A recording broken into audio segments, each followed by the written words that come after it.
Yo, what is going on, guys? Welcome back to another video on the channel. As there's a new update, there's been new balance changes, which means there's a completely new meta in the game. So today we're going to be taking a look at the top 6 brawlers to play right now. Of course, before we jump into it, make sure you're subscribed, make sure you're liking the video. If you're picking anything up in the shop, like these pin packs, like these new skins, make sure you're using code TOM, and let's get into it. Okay, so starting off with number 6, and then we're going to work our way up to number 1. So at number 6, we have Meg. Meg obviously has really low damage, but very good range, very low HP. Of course, Meg is all about that mecha, because that mecha is the thing that definitely separates Meg from kind of other brawlers. This star power as well, really good. But off to a great start here. Stu's going to be in front of us, going to try and pick up the kill. Just going to pop this super, and yeah, Meg just has a ton of HP when you're, of course, using this super. Looks like our dynamite is deciding to pop off now, so well played to our dynamite there. But that's gonna be an early goal. Meg pretty much usable on every single mode, just because of kind of how unique she is with the different kind of forms. Obviously, being able to be a tank and also a long-range brawler is quite a unique thing, should we say. But that's gonna wrap it up in the first one here. Let's get into the top 5 brawlers right now. Okay, at number 5 we have Spike. Spike continues to be an absolute beast in the meta. Apologies for this Rico here, because the visual bug is still here, and it is it's quite annoying to just look at. So sorry, not really much I can do about that. But yeah, Spike just so good in pretty much every single mode. I think you see Spike. I think the only exception would be Bounty, is where you don't see any Spike. But apart from that, Spike is pretty much S tier in every single mode, at least, and S tier.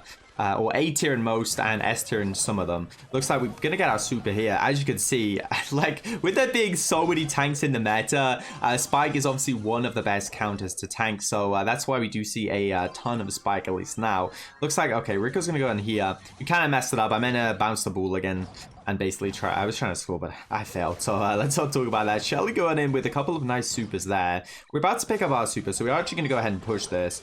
Looks like we are going to go down, unfortunately. Nice super from the Colt. And off to a little bit of a bad start in this one, but we do have our super. Of course, there's a ton of Frank.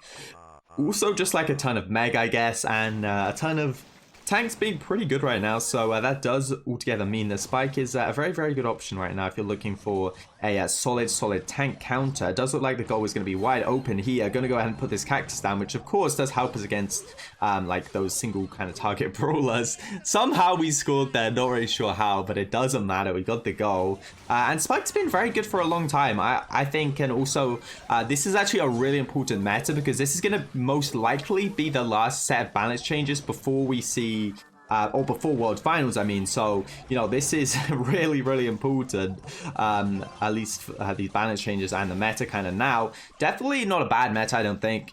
It hasn't changed too much since last time, because obviously there weren't too many balance changes. There was only a couple of nerfs and obviously a few buffs as well. We're going to go down there. Unfortunately, we got a little bit too close. Shelly managed to slot it in the near post. Let's get into the best 5 or 4 brawlers, sorry, right now. Okay, so number 4, we have Stu. Stu continues to be incredibly good on pretty much a ton of different maps and modes, particularly those shorter range maps with those shorter range lanes. It does look like Crow is going to give us the ball here, potentially leading us to score. We are going to be able to score that. Nice start for us here. But yeah, Stu continues to be extremely good on those short range maps. Obviously, Stu, one of the best lanes in the entire game, if not the best lane. But it does look like Mortis is going to be going down there. Crow is extremely close right here. Crow going to be going down. We have a Nita there as well. So potentially looking to score here. It's just going to be a Mortis. And yeah, looks like that's going to be a GG for this one. You'll love to see it. Now at number 3, we have Belle. Belle continues to be a really dominant mid in the game. Even after a few nerfs, I feel like the nerfs weren't too bad.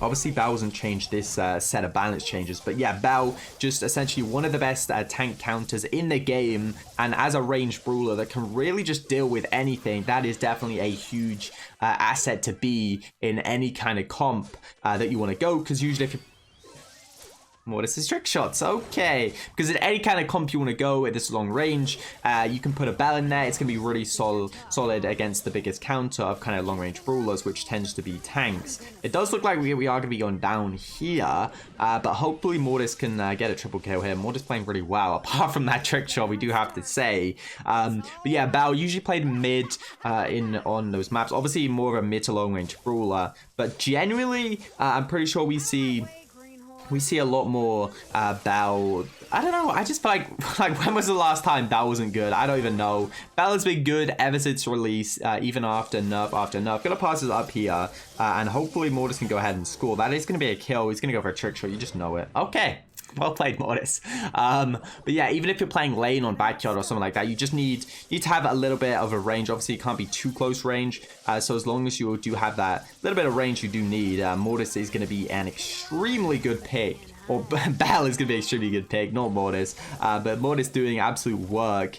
And it looks like Mortis is going to be able to score with some nice little tricks here. Okay, there we go. There's the Mortis trick shot coming in. Looks like Mortis isn't going to go for a pass here. We are going to tag this Frank up here. And going to try and stay alive. But it is quite difficult with this Colt kind of beaming us here. Okay, that's going to be a kill, hopefully. We are missing, actually. So that's not going to be a kill. That should be Frank going down, I think. Nice from Mortis here. I'll let him off because he is playing well. I'm not going to pass the ball to him because he is going to go for a trick shot. Anyway, that's going to wrap things up in this one. Let's get into the best two brawlers right now. Okay, at number 2, Ashe continues to be a super dominant brawler when played with any kind of tanks or kind of healer comps. Obviously, that first bash star power is actually really good. So you basically have to charge up your shots. We got 3 shots, and now we're going to get an insane amount of rage if we hit that shot. Of course we missed. We're gonna actually charge it up again, see if we can get it here. You can see that rage is almost like 2 full bars with 1 shot. Now that is definitely buffed Ashe in my opinion. Even with these changes, I felt like Ashe is still incredibly good because of that change in particular, just giving you a ridiculous amount of rage without having to do much. Of course, Ashe did get nerfed, so that healing got nerfed a little bit. Basically, well, the rage you get per kind of shot taken, so it indirectly kind of nerfed the Ashe healer comps. But yeah, I feel like Ashe has actually received a buff overall from this because it's just so easy to get that rage now. You're getting pretty much 1.5 bars with that first attack, which is kind of, it's not hard to hit, obviously. And that is definitely a bonus. It looks like we just stopped the goal there. Sorry, Stu, buddy, but I didn't expect you to do that. Anyway, that's going to be the first goal in this one. So hopefully we can wrap things up pretty soon here. Looks like Mortis is doing the angry face. We're going to save our shots up here. Make sure we see that yellow bar and then go ahead and use it, giving us the maximum amount of rage possible. Actually going to go ahead and shoot that. It looks like we don't need to pop this here. We could have popped our gadget, but we want to kind of keep this rage as much as possible. Ashe going to be going down. Griff probably going to come in the bush here, and we can get almost a kill there. That is going to be a kill. We're going to chuck our super up. You can see Ashe continues to dominate even without a healer. Obviously, not too reliant on that healer anymore because of the recent change. But definitely still a ton of fun to play. We are going to try and keep this rage up as much as possible. If we do need to use our gadget, we will, like then. But ideally, don't use that gadget unless you really, really need it. Mortis go for some kind of crazy trick shot there, if I'm honest. Hope we can stay alive here, but it is going to be tough with this Griff chasing us. That is going to be another kill for us there. Feels like we're getting kill after kill. Stu even going for a trick shot, but we are going to be able to wrap things up here. Let's get into the best brawler right now. Okay, at number 1, we have Byron. If you're playing a short range map, Byron's going to be an insane mid. If you're playing a long range map, Byron is going to be a great lane brawler. Apart from the fact you get 1 shot from a Frank, but hopefully we don't lose this game here. Obviously, Byron's hardest counter is these kind of aggressive comps. But usually you play Byron with like 2 tanks, or if you're on a long range map, as I said, just maybe with some other long range brawlers like Bell. But that is going to be a nice combination super there, and that should allow us to actually score pretty. Oh, the Mortis, that ping is crazy. How quick those shots are going off is actually kind of insane. I was going to try and shoot that. Looks like maybe we can score. We're actually going to go ahead and splash that. We are using melees, which is going to, of course, reduce that heal. You see the Poco just not healing anything there, which is absolutely beautiful to see. About to get another super. Going to go ahead and super there. incredible value, hitting like 4 people with 1 super. Hopefully we can win this. But yeah, Byron, it's just such a good mid on those short range maps, for example, like this map, or if you want to play those long range maps, like whether it's like Shooting Star, Backyard, Safe Zone. You know, Byron's going to be an incredible lane for you. Look at that, man. The value on this Malaise right now is crazy. We're going to pass it up here.